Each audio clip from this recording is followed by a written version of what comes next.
The truth is that the war in Gaza has enormous economic incentives behind it for the US, for the EU, and for Israel. I mentioned some of these in part 1, and I'm going to expand on my analysis in this part 2. See, Israel and the United States have been planning for decades to build what is called the Ben Gurion Canal. This is a rival to the infamous Suez Canal in Egypt. This Ben Gurion Canal will begin at the port city of Eilat and finish right next to, if not directly through, Gaza. The Americans hatched this secret plan with the Israelis in 1963 to detonate over 500 nuclear bombs in the Negev desert with the aim of building this Ben Gurion Canal. You know, this goes without saying, the Suez Canal is one of the most important, quintessential geostrategic assets on the planet. It connects the Mediterranean Sea to the Red Sea. It is so important to global trade that in 1956, Israel, Britain, and France literally attacked Egypt because it dared to nationalize the Suez Canal, you know, its own territory.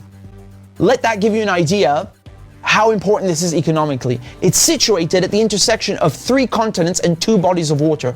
It cuts shipping times and shipping costs by so much that today, 12% of global trade, 30% of global container traffic pass through the Suez Canal.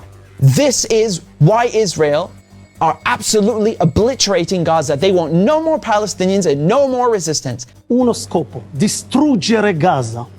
Distruggere questo male assoluto. Egyptian President Sisi was told in the last weeks that if he accepts Israel's plan to take Palestinians from Gaza and put them in the Sinai Desert, that Israel will pay for this, and the United States will wipe Egypt's national debt. Look at that. And the third aspect about the River Nile.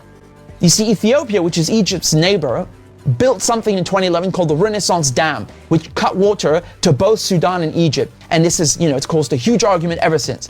Now, Ethiopia has a significant Jewish population. The United States, and specifically Israel, could theoretically lean on Ethiopia, as they have done before, and pressure it not to fill up its reservoirs, which is very good for Egypt, and shall we say would incentivize Egypt to take in people from Gaza.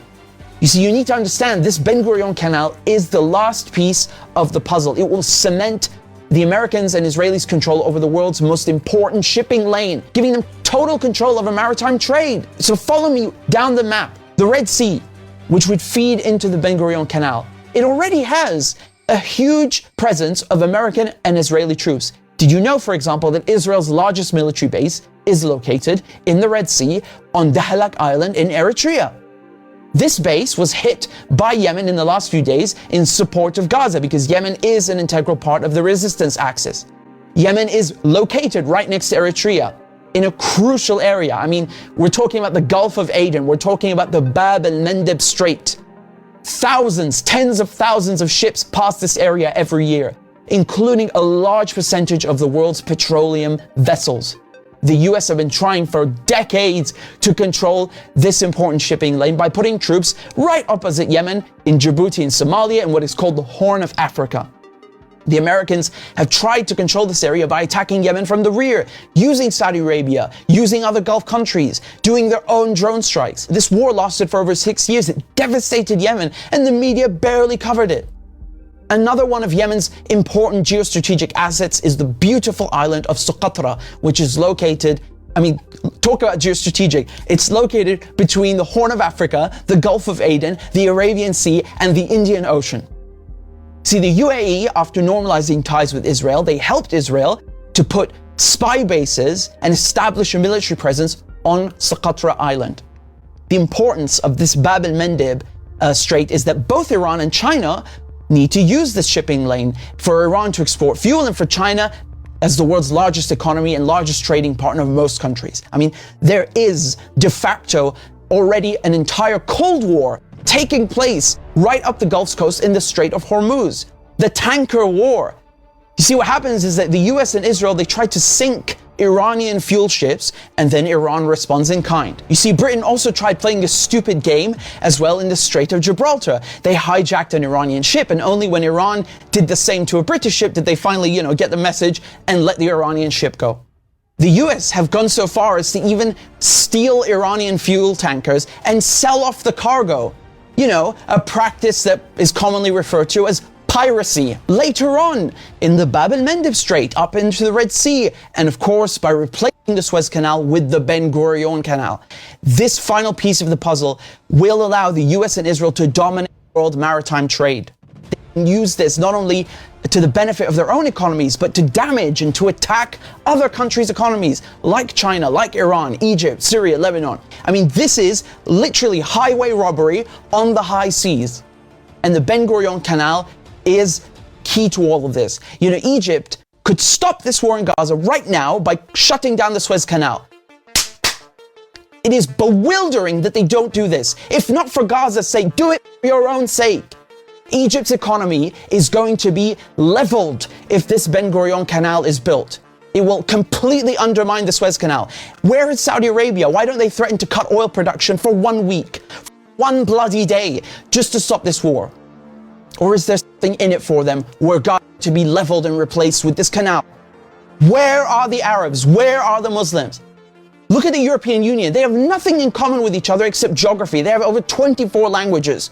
Whereas the Arab world, from Morocco to Oman, have a common tongue, common geography, common religion, common history, and common culture. I mean, this automatically makes them a global superpower, not to mention the natural resources, the geographical landmass, and the population, which are essential factors and criteria of hard power. In the Arab city of Cordoba were 2 miles of public lighting in the streets when London was a village. It's not only the size of the Arab world, but look at the straits. All the vital straits are located in Arab countries. The Strait of Gibraltar, which is Jebel Tariq, the Suez Canal, the Bab el-Mandeb Strait, and the Strait of Hormuz between Iran and Oman. European colonial powers understood this a long time ago, how powerful Arab countries could be, and they planted Israel right smack dab in the middle to sow chaos and try to win over these Arab kingdoms, bring them over to their side and make them normalize ties with Israel. All these borders in the Middle East did not exist until 1916, until the same European powers that back Israel today drew them. This is the Middle East before, and this is the Middle East after Sykes-Picot, after the French and the British ruined it.